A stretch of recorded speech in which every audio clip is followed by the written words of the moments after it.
I don't know.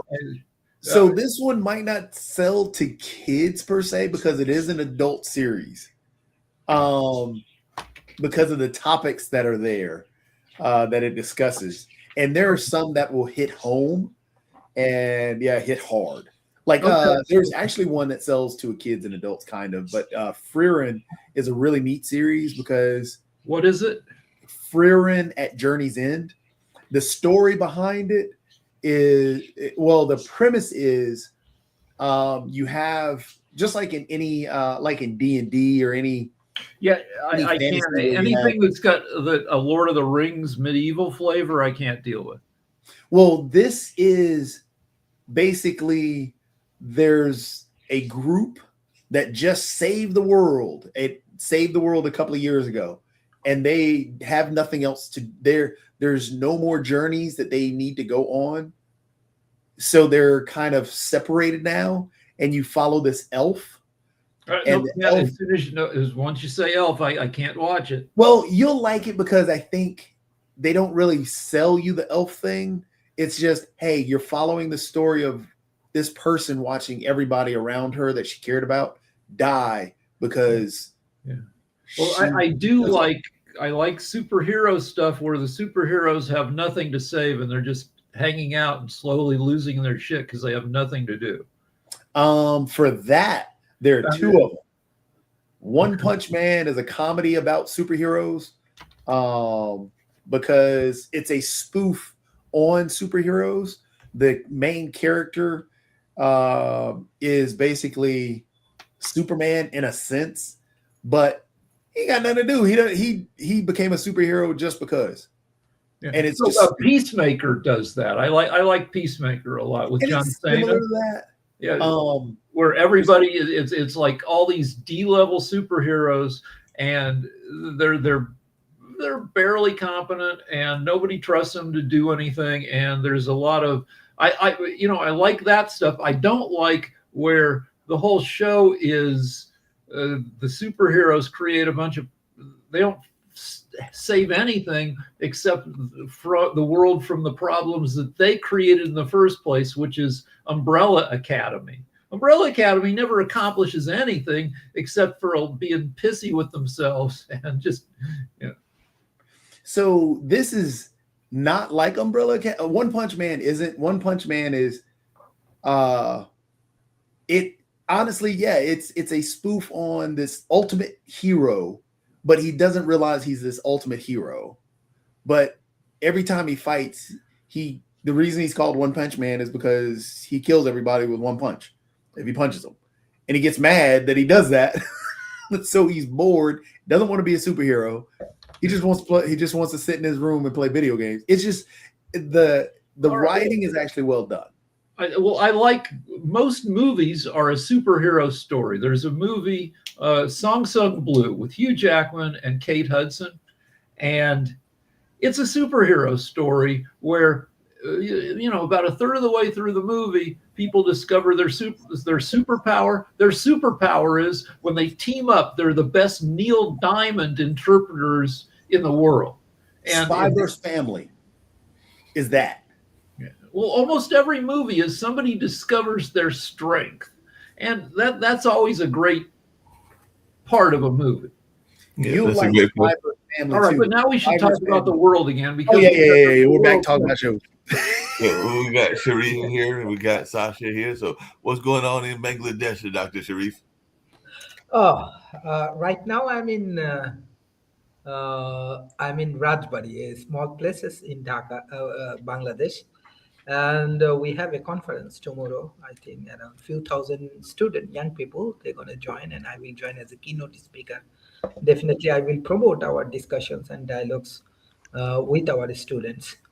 And yeah, that is the beauty of World Talent Economic Forum because we do take action. We changing our communities.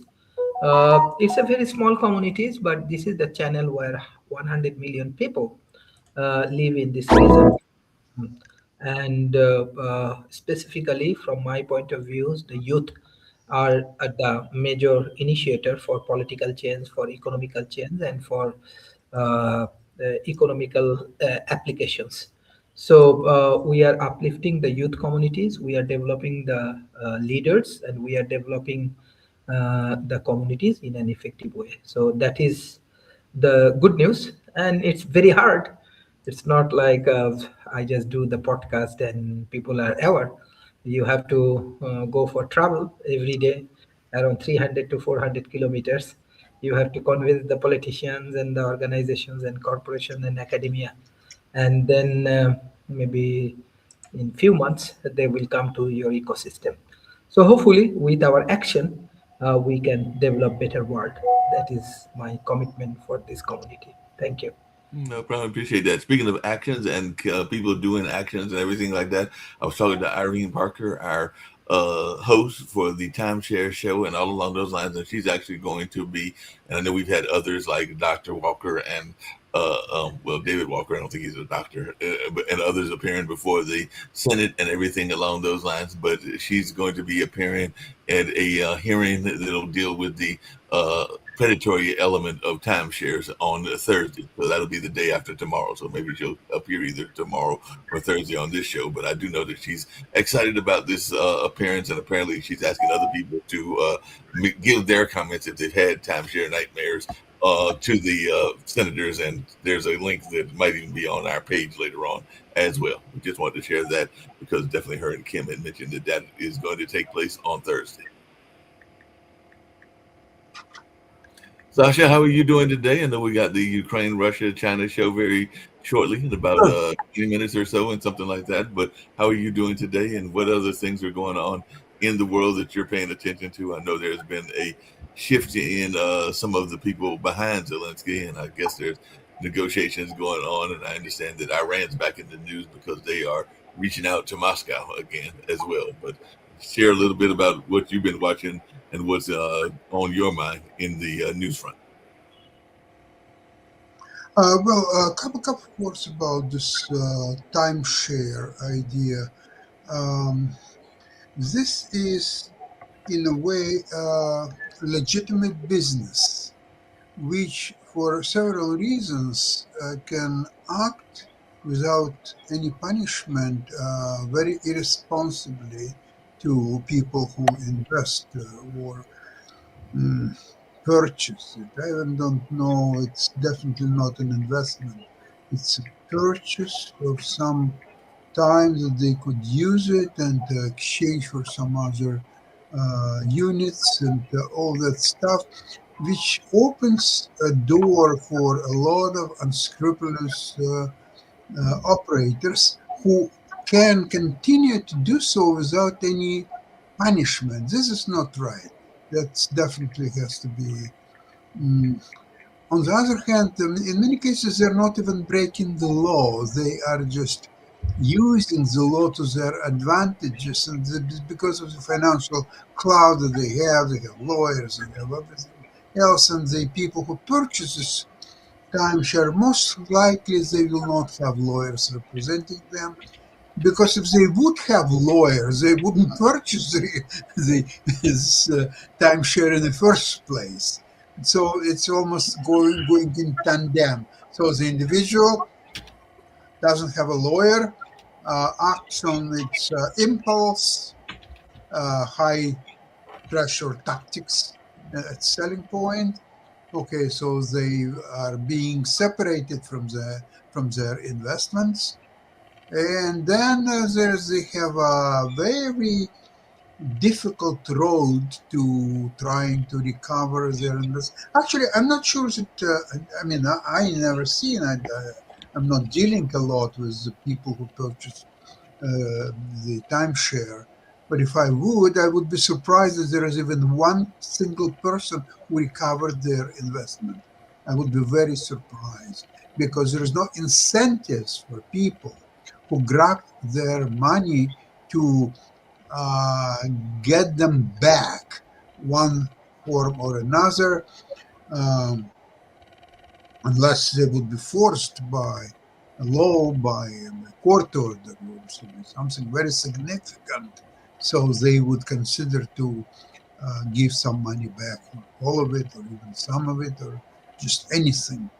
So this is incredibly grim picture, unsuspecting people putting their money on a line and then trying to recover them in a very, very difficult circumstances. So they're going from the position, okay, here's my money, and I enjoy it, and I can do anything with that. And then all of a sudden, they're going all the way down. They're being separated from their money. They are being humiliated, and they have an uphill battle to recover something, or just it's a very, very grim picture, really. I wouldn't wish anybody from my friends or relatives or anybody even close to it to ever get involved in it. So when you hear the word timeshare, run, just run.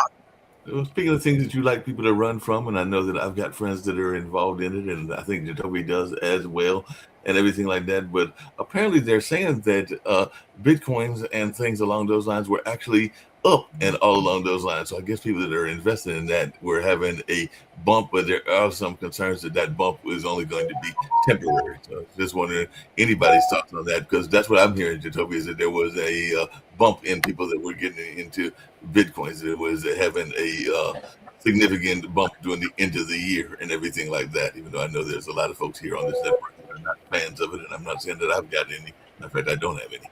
But what are you hearing from people that you know that are in that space, either you or Rick or anybody? To me, Bitcoin is a very good example of people believing in the bigger fool theory. So what they're saying is, okay, I'm a fool, I'm buying some Bitcoins, but there will be even a bigger fool soon who will buy it from me and I'll make a little profit. So this is really also because it has no value. It's not in demand. You know, something going up in price like gold because it's in demand because all the foreign governments are buying gold. Look at China and many others. Now, the cryptocurrencies, there is no demand. It's not something that you walk on the street and you're saying, I want to buy Bitcoin. Sell me Bitcoin, please. I need it. I never heard that. Nobody needs Bitcoin, really. You cannot even buy a cup of coffee with your Bitcoin. So this is a lunacy. It's a bigger fool theory.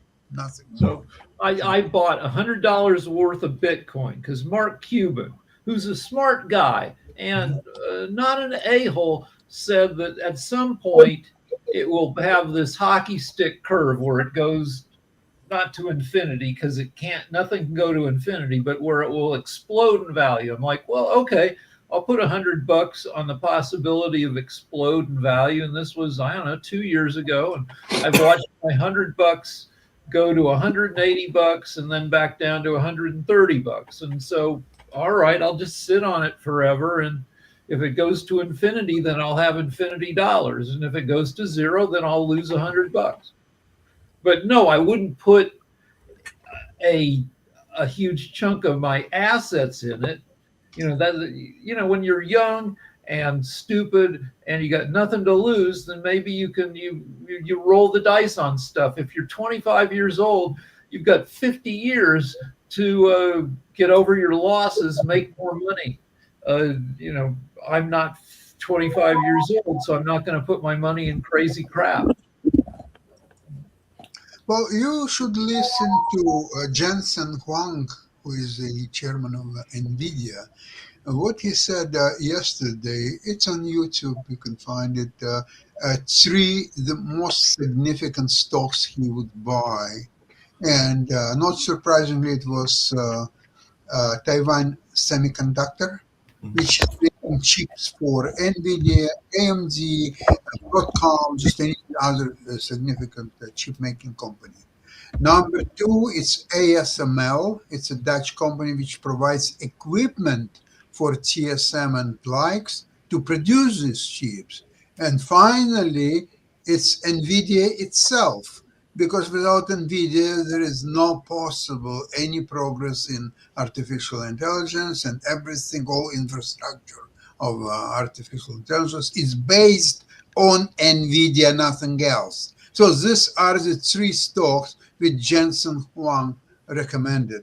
Why don't you listen to him? Why do you need Bitcoin? Okay, all right. Okay, I mean it makes sense. So But if you look at predictions, science fiction type predictions about the world, most science fiction predictions come true. They just take way longer to happen than the predictors expect. that's true and everything like that. Hey, So, Sasha, and I was going to ask Nick, let me but finish he's my gone. point. So Okay. AI is going to make the world it's going to transform the shit out of the world, but it probably won't do it in 10 years. It'll probably take 50, 60, 80 years to make things super weird. Yeah. But along those same lines, we were talking earlier, Sasha, about Venezuela and what's going on with Venezuela. Are there any? Because I know that even I think Rexley, who has a show here, No Relation, and everything along those lines, and definitely I think Kim is planning to go to Syria Week, which is where all of the oil executives go.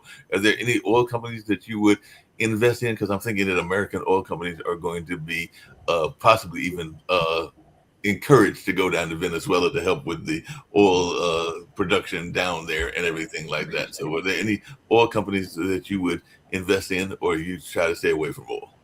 No, probably not, because what's happened is that Venezuelan oil, it's in abundance. Okay, it's the largest world reserve. But what kind of oil is that? It's a heavy oil, similar in fact to Canadian oil, except that Canadian oil is well explored.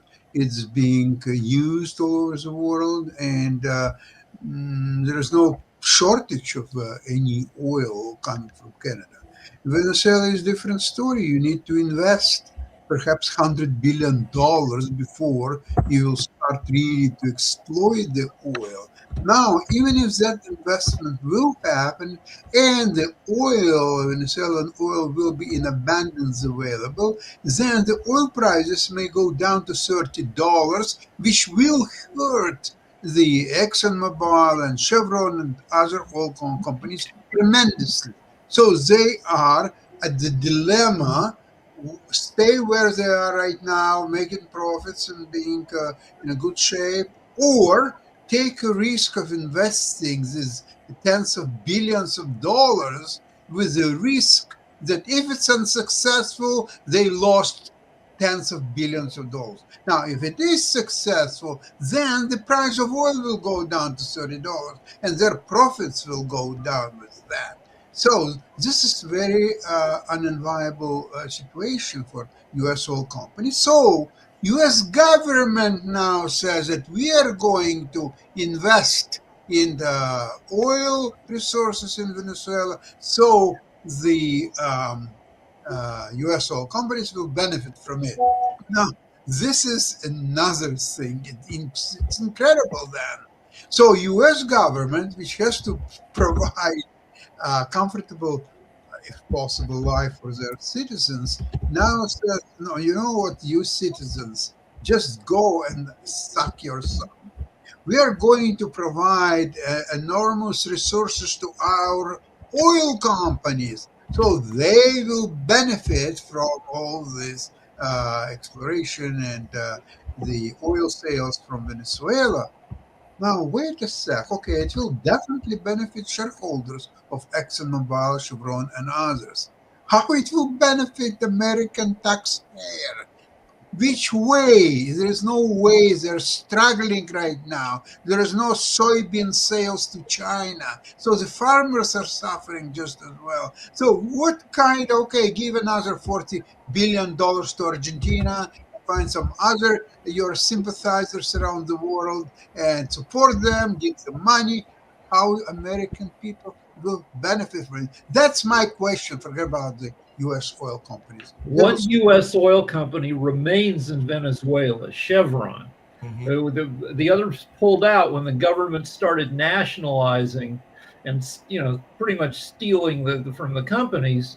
Chevron decided to stick it out. So Chevron's in a slightly better position maybe to go in, but Venezuela. But yeah, AI tells us that Venezuelan oil, I said it was great oil yesterday. I was totally wrong. It's heavy sour oil. It's got too much sulfur, not enough hydrogen, according to AI, makes it expensive to refine. So even Chevron, who never pulled out, will have to spend, tens of billions of bucks to get their operations back up to a point where they can, make decent money off of it. Hey Kim, you've been to Chevron Zero got Week several times and all along those lines. So just wanted to hear your Chevron got take a on the oil industry. Well, Chevron got I a overheard a rumor, and I don't know if you guys heard it, that they were actually going to be giving the lead to Exxon. That apparently, before Trump did this, he spoke with some of the executives of Exxon and a couple of the other companies. I'm going to tap into that resource and see what's going on. They're still hosting the event this year. I still plan to go. What's great about that event is you do have the CEO of Shell, Chevron, all of them are going to be there, as well as royalty and ambassadors from other countries. The only country whose president doesn't show up to this, other than Russia right now, is our own president has never attended this conference, and it might change. Maybe Trump will show up, but there is a little bit of a fear factor for me going to the conference this time, even though it's probably the most secure conference of police and security and people's own security. Is I fear some retaliation being made there. I feel like that what we did was very like a pirate or a terrorist attack on another country. There was no negotiations going in and saying, let's work this out. All we did was bomb a lot of innocent people. So I'm interested in hearing what Exxon, Chevron have to say. Also, some of the bigger companies, and people don't realize that there are bigger companies of names you've never heard of, like Pioneer, that pump more gas and oil than anyone. But my question is, I thought we were supposed to invest in and pump our own oil and produce our own oil byproducts and gas to use for energy in our own country. Why are we having to pirate other countries? We've been energy independent for years and years and years. I don't know, probably 8 years, 9 years at least. So no, we don't need it. So a couple things. We don't. The oil company, Trump said that before going into Venezuela, he talked to the oil companies. And the oil companies are denying that, said, no, he did not. So either they're lying or Trump is full of crap. But him saying that he talked to the oil companies made it sound like a good idea. But now we're finding that Venezuela has crap oil, so maybe it wasn't. So Barron's, the financial publication, says it will cost $103 billion for the oil companies to get production up to 3 million barrels a day by 2040. So not cheap and not quick. It was not for an investment reason. And we have other things going on. I mean, he freed and pardoned the world's biggest cartel drug lord ever. And now we're holding captive someone that they claim is. We have no evidence yet. He's not even been put to trial. I'm asking, does he get to redact his own records like the other president got to? Because we've set that precedence, but you just don't go in and do that. And it concerns me that our president would be so reckless to not even consider that there were other human American lives in that country on vacation. What if this turned into a retaliation and they decided to hold all of the Americans captive for doing this? I mean, it's very concerning. And now a lot of people can't fly home because a lot of the airports have shut down because of this. You can make people retaliate because that president had loyalists, and who's to say they're not going to do something about this? But let's go back to the founding fathers who were afraid of a guy like Trump in power, so they designed checks and balances. They divided power among the judicial, the legislative, Congress, and the executive, the president. So, but Trump owns the courts, a lot of the courts. The Congress goes along with, and there are two other checks. One is the press, but the press has been chicken shit for years now. And the other is the military, which, you have a reasonable person in charge of the military, and they will stand up against bullshit. But we have a moron, Trump's handpicked moron, in charge of the military. So of all the four things to resist Trump, they all are co-opted. Yep. So I just want to point out that if we look at what's going, so this was never it. I mean, we have to just be honest. This was never about drugs. No, it wasn't. Never about saving the Venezuelan people. This was never about anything geopolitical wise. I mean, Dr. Sharif, you and I got into a good discussion about that yesterday. But this was never about geopolitics. No. This was always about getting the oil. If you take a look at what happened with the Chevron deal, because the reason Chevron was still there is Chevron got a lease. I don't know who's getting the feedback, but Chevron got a lease to continue to work in Venezuela from Biden. Because after all individuals with oil and everything else, or all the other American companies got kicked out, and the sanctions came into play and everything, it was Chevron that worked its way back in. Chevron got a deal based around Biden. People were upset about that. If you look at the history around it, then Trump came in. Trump actually renegotiated that deal. So he was working with the Maduro individuals in the first place. So it seems as if, based on the way this is going, because I've got an article right here that I'll share with the people that I'm actually looking at. So if you look at it, there was actually a business person that was still selling off the oil, and it was still being run by the Maduro. They were getting a windfall profit. Maduro and those guys were. But it seems like there was a let's play ball a different way situation. Because if it were about freeing the people, or if it were about actually anything other, or the geopolitical and everything else, they would have taken all of Maduro's actual government out. They would not leave them still in power. Hence the reason why the Venezuelan people, while they're happy that, yes, Maduro's gone, they're still a little worried because still that regime is still there. But it sounds like there was a business person still dealing with the Maduro regime, and there was a problem, and Trump individuals were upset that they were getting questioned about, hey, why are they still getting windfall profit, so on and so forth. So it's just a matter of there's a lot more to this around around it, just dealing with money and oil. And that's all it is. That's right. And unfortunately, we're going to have to pick this up tomorrow. It's great seeing everyone. And we look forward to seeing you tomorrow. Thank you for joining us. And everyone, stay healthy so that you stay wealthy, and focus on those things in your lives, because no one else right now is going to care about it until we get a new president. So take care, everyone. Bye.